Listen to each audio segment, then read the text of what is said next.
What would you say to a woman who wants to make her personal political, but feels like maybe she doesn't have the resources to do it or the time to do it? Like, what are ways that you found in your talking about all of these different intersections for people to have a big impact without necessarily, for example, a ton of financial resources? Well, it's free to talk to somebody. Like, I think that's true. I think for now, unless Twitter gets its way with like asking people to Venmo you in order to give you a phone call. Seriously. Ugh.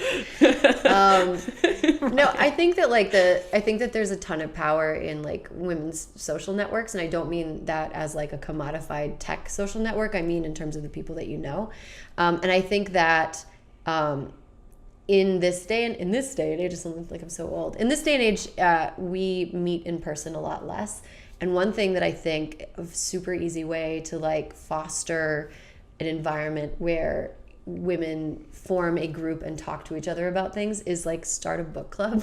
I mean, it sounds like it's I'm in one. Yeah, it's book clubs rock. Like they do. Reading is mega fun. And it feels very safe to talk about these things through the prism of a book, because at least at first you don't have to talk about yourself. You don't have to talk about any part of your own experience that you may not be comfortable with. And that's why like we often recommend that people have, for example, like group texts that are explicitly about talking about money.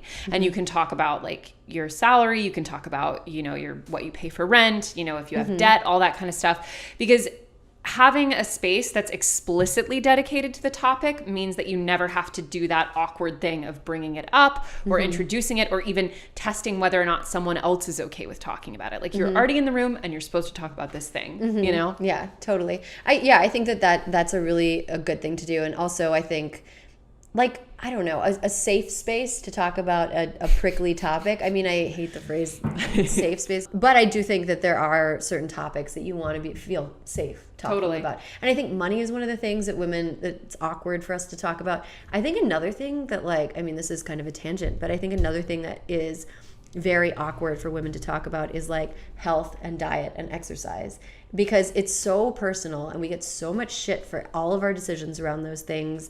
And so anytime anybody has a different opinion, it feels like an attack. Oh yeah. Taking everything personally. Our office is entirely women, and it's like an informal rule, but like one of the few rules we have is like you're not allowed to make like negative food talk. Like you can't be like, ooh, I shouldn't have this, or like I had such a big breakfast, or like, ooh, I didn't eat so I could have this. Like you're not allowed to do that, because I mean, listen, you're allowed to do whatever you want. You can say whatever you want, but it's just you're fired. But oh my God, no. Oh my God, no, you would not. But in all seriousness, though, I think it creates an environment where then other people feel compelled, other women feel compelled to participate in it, or you feel compelled to, at the very least, validate it, you know? And what are you really validating with that? And I think, you know, ultimately there's so much of this stuff, like money is, I think, a more complicated topic for a lot of people than food, but food is pretty damn close. And food and body and stuff like that, it's one of those things where once one person is doing some weird talk around it, it's like a virus.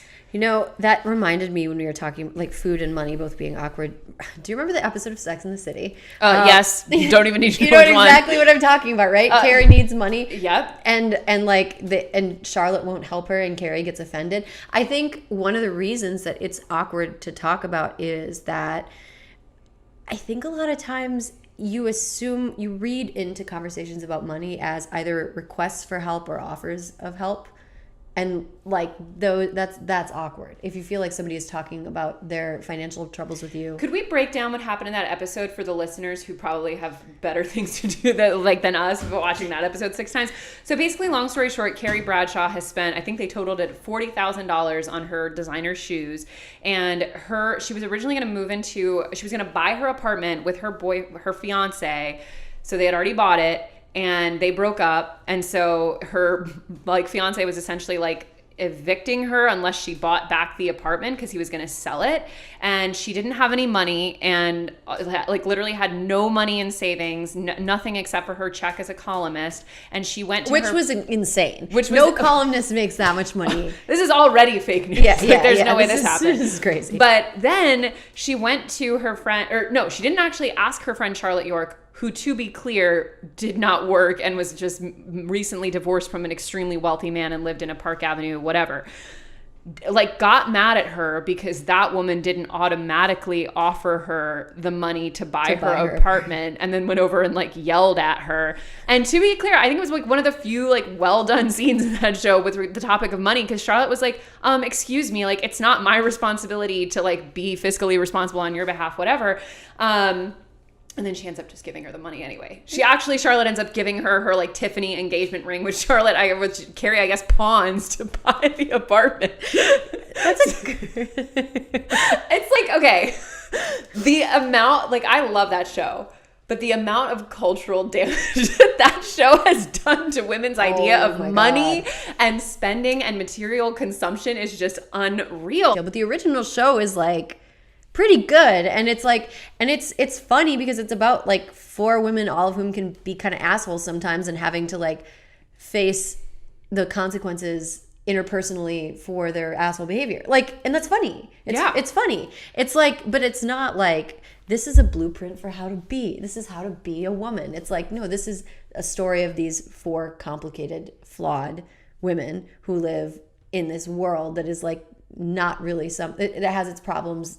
But it's interesting that looking back at that show, that they never bat an eyelash every other episode talking about like vibrators, but yet the topic of money was almost never addressed. And when it was like an unspeakable taboo. Right. Yeah, that show is interesting about money. But I do want horny money Samantha to be like, okay, where she's not talking about dicks ever. It's just about what's happening in that 401k. She's just like horny about her stock portfolio. She's like, I'll tell you what's going up.